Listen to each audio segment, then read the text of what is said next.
Alors, quelle est la philosophie de l'astrologie? Quelle est la philosophie dont l'astrologie serait sous-jacente? Alors, il faut examiner les travaux des uns et des autres, ce que je vais faire d'ailleurs dans les prochaines vidéos. Je vais m'intéresser à la philosophie astrologique de Patrice Guinard, puisqu'il a fait une thèse en 1993 en philosophie sur l'astrologie. Il faut bien qu'il ait parlé de la philosophie de l'astrologie. Nous verrons de quoi il s'agit, de quoi il retourne. Et j'ai déjà expliqué il y a très peu de temps dans des écrits mis en ligne que pour moi, la philosophie de l'astrologie, c'était la réversibilité, c'était la dualité.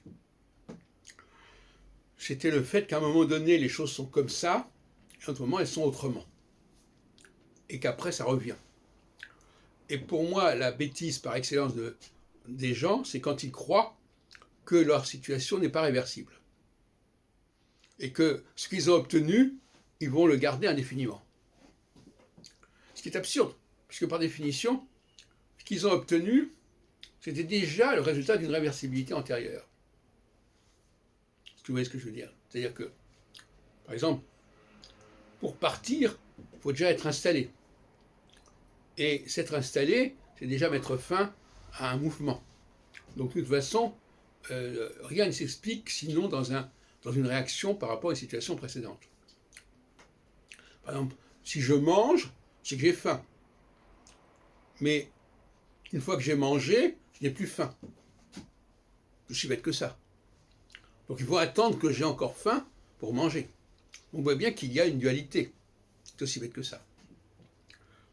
Et je voudrais voir comment d'autres astrologues qui ont des prétentions philosophiques traitent de ces questions. Ce qu'on peut craindre, c'est une position individualiste. C'est-à-dire, chaque personne a son propre thème astral, et voilà. Et donc, chaque personne est une sorte d'absolu, puisqu'il est irréductible à son thème astral, et qui n'est pas le thème astral de l'autre.